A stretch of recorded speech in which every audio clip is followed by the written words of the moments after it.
नमस्कार दोस्तों, मैं हूं Jitendra Kumar. The unique classes की इस यूट्यूब चैनल पे आप लोग का स्वागत है। आज हम लोग झारखंड के गर्म जलकुंड से संबंधित पूरी जानकारी प्राप्त करेंगे।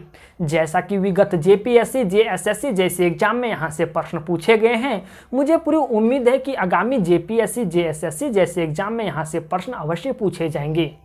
ध्यान दीजिएगा, अगर आप कोई भी लेसन को वीडियो के माध्यम से कंप्लीट करते हैं तो कंप्लीट करने के पश्चात उससे रिलेटेड जितने भी ऑब्जेक्टिव क्वेश्चन निकल के आते हैं, सारे ऑब्जेक्टिव क्वेश्चन को आप हल करें। आपसे सारे ऑब्जेक्टिव क्वेश्चन हल होंगे, फिर आपके अंदर एक अलग कॉन्फिडेंस आएगा और आप एग्जाम में अच्छे कर पाएंगे। झारखंड के गर्म जलकुंड पढ़ने से पहले आपके मन में ये प्रश्न आना चाहिए कि गर्म जलकुंड किसे कहते हैं। गर्म जलकुंड किसे कहते हैं, इसे समझने से पहले आपको यह समझना पड़ेगा कि जलकुंड का निर्माण कैसे होता है।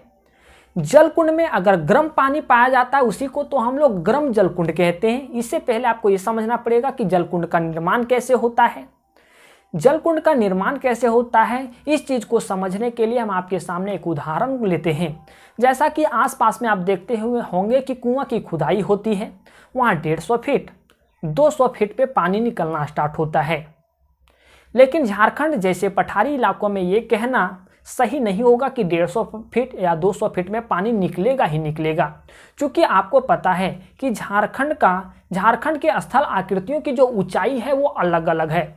जैसा पाट क्षेत्र की ऊंचाई की बात की जाए तो 900 मीटर है, ऊपरी हजारीबाग पठार की ऊंचाई की बात की जाए तो 600 मीटर है, निचली हजारीबाग पठार की ऊंचाई की बात की जाए तो 450 मीटर है, ऐसे कहीं 300 मीटर है। तो अलग अलग स्थल आकृतियों की ऊंचाई अलग अलग देखने को मिलती है। उसी तरह से यहाँ की जल स्तर में भी भिन्नता देखने को मिलती है। जैसे कि झारखंड के स्थल आकृतियों में भिन्नता देखने को मिलती है, वैसे ही यहाँ जल स्तर में भी भिन्नता देखने को मिलती है। इसलिए कहीं कहीं 150 फीट में पानी निकलती है तो कहीं 200 फीट में पानी निकलती है, कहीं से पहले निकल जाती है तो कहीं से बाद में निकलती है। तो अब ये चीज़ें तो आपको पता चल गया कि जिस सतह पे आप रह रहे हैं उसके नीचे जल स्तर भी है, ठीक है। तब तो हम लोग कुएं की खुदाई करते हैं तो पानी निकलता है।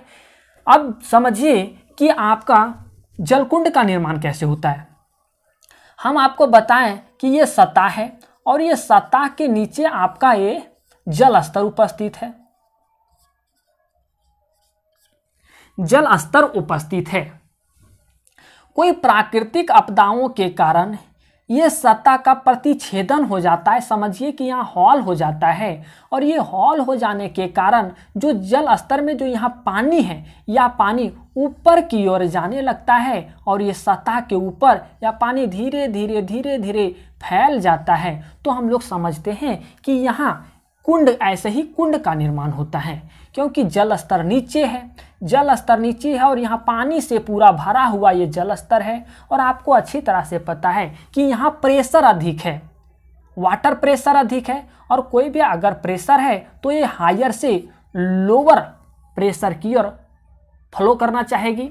तो यहाँ अधिक वाटर है और यहाँ का क्या हो गया है, जमीन का प्रतिच्छेदन हो चुका है। अगर यहाँ जमीन का प्रतिच्छेदन हो चुका है और यहाँ का प्रेशर अधिक है तो ये हायर प्रेशर यहाँ बना हुआ है, तो ये लोअर प्रेशर की ओर जाना चाहेगी। तो ये फिर यह पानी सतह से ऊपर की ओर जाने लगती है। और ये जब ऊपर सतह की ओर जाने लगती है, ये लगातार ये क्रिया निरंतर चलता रहता है, यहाँ से पानी निकलती रहती है। तो हम लोग कहते हैं कि यहाँ एक कुंड का निर्माण हो गया है। तो हम लोग कहते हैं कि यहाँ एक कुंड का निर्माण हो गया है। अब प्रश्न ये आता है कि कुंड का निर्माण तो ऐसे हो जाता है, प्राकृतिक आपदाओं के कारण धरातल का प्रतिच्छेदन होता है, जल स्तर नीचे है, वो जल स्तर से पानी ऊपर की ओर प्रवाहित होती है। तो फिर वहाँ हम लोग समझते हैं कि कुंड का निर्माण हो गया। लेकिन ये कुंड का निर्माण हुआ, लेकिन इस कुंड का पानी गर्म क्यों होता है, ठीक है। इस कुंड का पानी गर्म क्यों होता है, तो कुछ वैज्ञानिकों का मानना है कि जहां इस कुंड का निर्माण हुआ है उसके नीचे सल्फर चट्टानें हैं, इसलिए यहाँ की पानी गर्म होती है। कुछ वैज्ञानिकों का मानना ये है कि यहाँ कुछ रासायनिक, जहाँ कुंड का निर्माण हुआ है वहाँ रासायनिक चट्टानें उपस्थित हैं। रासायनिक चट्टानें उपस्थित हैं, और जब रासायनिक चट्टानें उपस्थित हैं, रासायनिक अभिक्रिया के कारण इनके पानी गर्म हो जाते हैं। लेकिन ये कहाँ तक सत्य है ये कहना मुश्किल है, क्योंकि ये इस तरह से वैज्ञानिकों का मानना है। हम आपको अभी यहाँ दो कॉन्सेप्ट बताएं कि कुछ वैज्ञानिकों का मानना है कि जहाँ कुंड का निर्माण हुआ है उसके नीचे सल्फर की चट्टानें हैं, इसके लिए यहाँ का पानी गर्म होता है। कुछ वैज्ञानिकों का यह मानना है कि जहाँ कुंड का निर्माण हुआ है उसके नीचे रासायनिक चट्टानें हैं, जिसके कारण यहाँ की पानी गर्म होती है। अब ये कहाँ तक सही है ये कहना मुश्किल है। आप ये भी पढ़े होंगे कि इसके पानी में, गर्म जलकुंड के पानी में खनिज लवण और गंधक पाए जाते हैं। एक एक पॉइंट लिख लीजिएगा कि गर्म जलकुंड में गंधक पाए जाते हैं, खनिज लवण पाए जाते हैं, जो आपके चर्म रोग, खून की कमी और गठिया जैसे रोगों से मुक्ति दिलाते हैं। झारखंड में सबसे अधिक गर्म जलकुंड पाए जाते हैं। अगर अन्य राज्यों की तुलना में बात की जाए तो अन्य राज्यों की तुलना में झारखंड में सबसे अधिक गर्म जलकुंड पाए जाते हैं। यहाँ लगभग 60 गर्म जलकुंड पाए जाते हैं।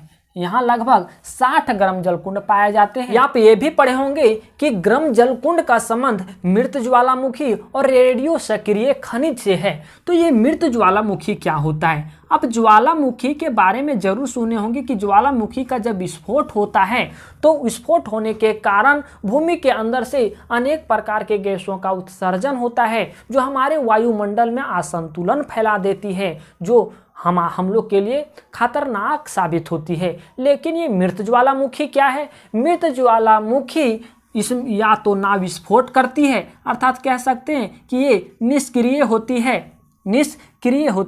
ये सक्रिय नहीं होती।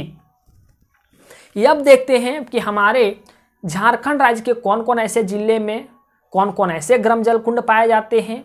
अक्सर यहाँ से प्रश्न पूछे जाते हैं कि कौन ऐसे गर्म जलकुंड कौन ऐसे जिले में पाए जाते हैं। हम आपको ट्रिक के माध्यम से यहाँ बताने की कोशिश करेंगे ताकि आपको चीज़ें काफ़ी लंबे समय तक याद रहे और आप चीज़ों को भूलें नहीं। हजारीबाग में कौन कौन ऐसे गर्म जलकुंड पाए जाते हैं? गर्म जलकुंड पढ़ने से पहले आपके एक दो वर्ड बाद में भी आएंगे, जैसा कि झील के बारे में। झील क्या है, बांध क्या है, आपके तालाब क्या है, इसके बारे में हम आपको यहीं बता देते हैं। फिर आपको हम ये भी बताए हैं कि कहाँ तालाब है, कहाँ झील है और कहाँ बांध है। ठीक है, कहाँ बांध है, जो प्रमुख बांध हैं, जो प्रमुख झील हैं, जो प्रमुख तालाब है, उसके बारे में हम यहाँ एक आंकड़ा दिए हैं, आप इसे भी लिख लीजिएगा। लेकिन इससे पहले, लिखने से पहले आपको ये समझना पड़ेगा कि झील किसे कहते हैं और तालाब किसे कहते हैं। इसका अगर आप एक लाइन में इसका डिफिनेशन देना चाहें तब लिख सकते हैं कि झील की गहराई अधिक होती है और तालाब की गहराई कम होती है। आप कई बार देखे होंगे कि तालाब में छोटे छोटे पौधे भी उग जाते हैं, छोटे छोटे पौधे भी उग जाते हैं, क्योंकि जो सूरज की रोशनी आती है वो तालाब कम गहराई होने के कारण सूरज की रोशनी उस पौधे तक भी पहुंच जाती है, जिसे पौधे खाना बना लेते हैं और वे वहां अपना वृद्धि करते रहते हैं। तो ये एग्जाम्पल के तौर पे भी समझ गए हैं कि तालाब की गहराई कम होती है, जिसके कारण सूरज की रोशनी वहां तक पहुंच जाती है। लेकिन झील की गहराई अधिक होती है, वहां तक सूर्य की रोशनी नहीं पहुंच पाती है, वहां के पौधे उगते तो हैं, खाना नहीं बना पाते हैं, इसके लिए वो नष्ट हो जाते हैं। तो आप सीधे सीधे ये समझिए कि झील की जो गहराई है वो अधिक है और तालाब की गहराई कम होती है झील की तुलना में। अगर देखिएगा तो झील की पानी का जो टेम्परेचर में जो होगा वो अंतर होगा। जहाँ तक सूर्य की रोशनी पहुँच पाती है झील में, वहाँ तक पानी का टेम्परेचर अधिक होगा, और जहाँ तक नहीं पहुँच पाती है वहाँ की जल की टेम्परेचर कम होगी। लेकिन आपके तालाब में अगर देखिएगा तो तालाब की पानी का टेम्परेचर एक समान रहेगा, क्योंकि सारे जगहों पे तो सूरज की रोशनी तालाब में पहुंच जाती है, जिसके कारण तालाब की पानी का जो टेम्परेचर होता है वो एक समान होता है। अब यहाँ एक आता है बांध के बारे में आपको बताया, तो ये बांध क्या होता है? बांध आप समझिए कि बांध एक अवरोधक होता है। अवरोधक मतलब पानी को रोकने की काम करती है। बांध पानी को रोकने की काम करती है। इसके जरिए बहुत सारे उद्देश्यों को पूर्ति की जाती है, लेकिन बांध का जो प्रथम उद्देश्य होता है वो बाढ़ को रोकने का ही होता है, अर्थात पानी को रोकने का ही होता है। ठीक है, तो इस चीज़ को आप आगे नहीं समझना है, आप यही समझ आइए कि बांध क्या होता है। बांध एक अवरोधक है जो पानी को रोकने की काम करती है, और हम आपको तालाब और झील के बारे में अंतर बता ही दिए। अब देखते हैं कि ग्राम जल कुंड कौन ऐसे जिले में कौन कौन ऐसे ग्राम जल कुंड पाए जाते हैं। अक्सर यहाँ से एग्जाम में ऐसे प्रश्न पूछे जाते हैं कि कौन ऐसा ग्राम जल कुंड कौन ऐसे जिले में स्थित है। ठीक है, तो हजारीबाग जिले में कौन कौन ऐसे ग्राम जल कुंड हैं, हम ट्रिक के माध्यम से आपको बताने की कोशिश किए हैं।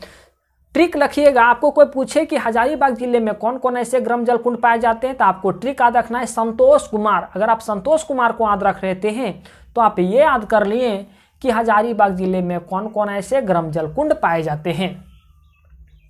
संतोष में एस आ रहा है, एस से सूरज कुंड, ठीक है, टी से टाइगर प्रपात, और एच से हरहद, और कुमार में के आ रहा है, के से कावा। ठीक है, संतोष कुमार आप ट्रिक याद रखिए तो आपको ये याद हो जाएगा कि हजारीबाग में कौन कौन ऐसे ग्राम जल कुंड पाए जाते हैं। एस से सूरज कुंड, टी से टाइगर प्रपात, एच से हरहद, और के से कावा। ये जो सारे के सारे ग्राम जल कुंड पाए जाते हैं वो कहाँ पाए जाते हैं, हजारीबाग जिले में। यहाँ जिला भी लिख दिए, इसके कुछ अनफैक्ट भी लिख दिए, जैसे सूरज कुंड। सूरज कुंड की जो जल की तापमान है वो 88.5 डिग्री सेल्सियस है, जो पूरे झारखंड की सबसे गर्म जल कुंड है। पूरे झारखंड की सबसे गर्म जल कुंड के अलावा पूरे भारत की सबसे गर्म जल कुंड है सूर्य कुंड। सबसे अधिक गर्म जल कुंड अगर पूरे भारत में पूछा जाए तो सूर्य कुंड है, जिसकी आपका पानी का जो टेम्परेचर है वो 88.5 डिग्री सेल्सियस है। और ये यहाँ मिट गया है, ये बरहेठा से 2 किलोमीटर की दूरी पे है। बरहेठा एक स्थान है, वहाँ से 2 किलोमीटर की दूरी पे स्थित है। इससे रिलेटेड और जानकारी अगर आप लिखना चाहें तो लिख सकते हैं कि सूर्य कुंड NH2 जो आपकी दिल्ली से कोलकाता को जाती है, NH2 के बगल स्थित है। सूर्य कुंड में जनवरी के महीने में मेला का आयोजन किया जाता है। बहुत ऐसे पर्यटक यहाँ घूमने के लिए आते हैं, लोग पूजा करते हैं, लोग यहाँ मनोरंजन भी करते हैं और अनेक अनेक प्रकार की वहाँ दृश्यों का आनंद लेते हैं। तो ये सारे चीज़ों को आप वहाँ लिख सकते हैं। टाइगर प्रपात हजारीबाग जिला में, ये सारे के सारे हजारीबाग में जिले में ही है और ये बराकर नदी तट पर स्थित है। हरहद कावा ये हजारीबाग जिले में, इससे कुछ खास फैक्ट नहीं मिलते हैं। धनबाद में कौन कौन ऐसे ग्राम जल कुंड हैं, तो आपको याद रखना है सुचेता कृपलानी। सुचेता का नाम तो आप लोग पता होगा, भारत की प्रथम महिला मुख्यमंत्री थी सुचेता कृपलानी। ये यूपी की मुख्यमंत्री रही है। इसके बारे में आप ढेर जानकारी प्राप्त कर सकते हैं। अगर आपको ज़रूरत पड़े तो हम इसके बारे में एक विशेष आंकड़ा लेकर के आएंगे और इस विशेष जानकारी देंगे। हालांकि अभी आप ट्रिक के रूप में देखिए धनबाद में कौन कौन ऐसे ग्राम जल कुंड पाए जाते हैं। तो ये जो ग्राम जल कुंड है वो है सुसुम पानी, चरक खुर्द, तेतुलिया। इसको याद कैसे रखिएगा, तो इसको याद रखने के लिए एक नाम रखना है आपको याद, सुचेता कृपलानी। सा से सुसुम पानी, चा से चरक खुर्द, ता से तेतुलिया। ये सारे के सारे जो पाए जाते हैं वो धनबाद में पाए जाते हैं। सुसुम पानी से संबंधित कुछ फैक्ट बारे में देखिए। ये बाघमारा, सुसुम पानी बाघमारा में मोर नदी तट पर स्थित है। मोर नदी तट पे, अर्थात आप समझते हैं मोर नदी किसे कहते हैं। देखिए ये आप यहाँ जब ये झारखंड में प्रवाहित होती है, मयूराक्षी नदी का ही नाम मोर नदी है। जब ये मयूराक्षी नदी भुरभुरी नदी से मिल जाती है तो यही मयूराक्षी नदी का नाम मोर नदी हो जाता है। तो ये मोर नदी के तट पे सुसुम पानी ग्राम जल कुंड स्थित है। चरक खुर्द धनबाद गिरिडीह मार्ग पर, चरक खुर्द धनबाद गिरिडीह मार्ग पर स्थित है और ये टुड्डी से अगर इसका डिस्टेंस देखा जाए तो 10 किलोमीटर की दूरी पे स्थित है और ये चरक खुर्द गांव में स्थित है। चरक खुर्द गांव में स्थित होने के कारण ही तो इस ग्राम जल कुंड का नाम चरक खुर्द ग्राम जल कुंड पड़ा। उसी तरह से तेतुलिया नामक स्थान पर स्थित होने के कारण इस ग्राम जल कुंड का नाम तेतुलिया ग्राम जलकुंड पड़ा। ये धनबाद से 7 किलोमीटर की दूरी पर स्थित है और ये दामोदर नदी तट पे स्थित है। तेतुलिया दामोदर नदी तट पे स्थित है और धनबाद से 7 किलोमीटर की दूरी पर स्थित है। अब दुमका में कौन कौन ऐसे ग्राम जलकुंड पाए जाते हैं? ट्रिक आप देखिएगा, भटिंडा झरना, भटिंडा जलप्रपात तो आपका धनबाद में है ही, तो आप ऐसे याद रखिएगा भटिंडा झरना। दुमका में पाए जाने वाले ग्राम जलकुंड अगर पूछे तो आपको ट्रिक याद रखना है भटिंडा झरना, बी से 12 झरना, फिर आपको लेना ये BH से भूमका, इसको कहीं कहीं झुमका भी लिखा जाता है, ठीक है, भूमका या झुमका दोनों बोला जाता है। तो B से 12 झरना, BH से भूमका, T से आप लीजिएगा ताता पानी और ततलोई, T से 2 है ताता पानी और ततलोई। अब लीजिएगा यहाँ से झा से झरिया पानी, रा से रानी बहल और ना से नूनबिल। तो ये ट्रिक को आप याद रखिएगा, भटिंडा झरना को अगर आप इस ट्रिक को याद रख लेते हैं तो दुमका में कौन कौन ऐसे ग्राम जलकुंड पाए जाते हैं आपको सारे याद हो जाएंगे। 12 झरना दुमका जिला में स्थित है, ये सारे के सारे दुमके जिले में स्थित है। दुमका भागलपुर मार्ग पर दुमका से 9 किलोमीटर की दूरी पे स्थित है। दुमका भागलपुर मार्ग के बगल दुमका से 9 किलोमीटर की दूरी पे स्थित है और ये 12 गांव में स्थित है। ये 12 गांव में स्थित होने के कारण ही तो इसका नाम 12 झरना पड़ा। ये भूमका या तो इसको झुमका, ठीक है, ये दुमका जिला में स्थित है। रानी बहल के पास मोर नदी तट पे, रानी बहल के पास कहने का मतलब ये है कि आप यहाँ एक रानी बहल ग्राम जलकुंड के बारे में पढ़ेंगे। यही रानी बहल ग्राम जलकुंड के बगल में ही आपका झुमका ग्राम जलकुंड स्थित है और ये कहाँ है तो मोर नदी तट पर स्थित है। ताता पानी जो आपके ग्राम जलकुंड है वो कुमरा कहाँ पड़ता है तो दुमका का ही एक स्थान है, कुमरा के पास मोर नदी तट पर स्थित है। ततलोई पलासी के पास, दुमका में प्लासी के पास मोर नदी तट पर स्थित है। झरिया पानी दुमका जिला के गोपी कांदर के पास स्थित है। रानी बहल दुमका में, ये दुमका सूरी मार्ग पर रानी बहल, ये रानी बहल में ही स्थित है। रानी बहल नामक स्थान पे स्थित है इसलिए इसका नाम पड़ा रानी बहल ग्राम जलकुंड और ये मोर नदी तट पर स्थित है। नूनबिल दुमका में केनाल गुटा के पास स्थित है, ठीक है। अब मेनली ये चीज़ को याद रखिएगा, ये फैक्ट याद रहे या नहीं रहे आपको याद रखना जरूरी है, लेकिन अगर कम से कम ये चीज़ें आपको बहुत जरूरी याद रखनी है कि कौन ऐसे ग्राम जलकुंड कहाँ पाए जाते हैं। जैसा कि हम सारे ग्राम जलकुंड को ट्रिक के बारे में पिरो दिए हैं तो आपको याद रखना कठिन नहीं होगा। पाकुड़ में कौन कौन ऐसे ग्राम जलकुंड पाए जाते हैं तो यहाँ है तीन कौन कौन है, बरामसिया, लाडला उदा, शिवपुर सोता। इसको याद कैसे रखिएगा, बालेश्वर एक नाम याद रखिएगा, बा से बारामसिया, ला से लाडला उदा और सा से शिवपुर सोता, 3 याद हो गए। बालेश्वर याद रखिएगा सारे, आपको कौन कौन ऐसे पाकुड़ में कौन कौन ऐसे ग्राम जलकुंड पाए जाते हैं आपको याद होंगे। ये महेशपुर प्रखंड में स्थित है, बरामसिया महेशपुर प्रखंड पाकुड़ में है। लाडला उदा बोरू नदी तट पर स्थित है। शिवपुर सोता महेशपुर प्रखंड के अंतर्गत शिवपुर गांव में स्थित है, शिवपुर गांव में स्थित है, ठीक है।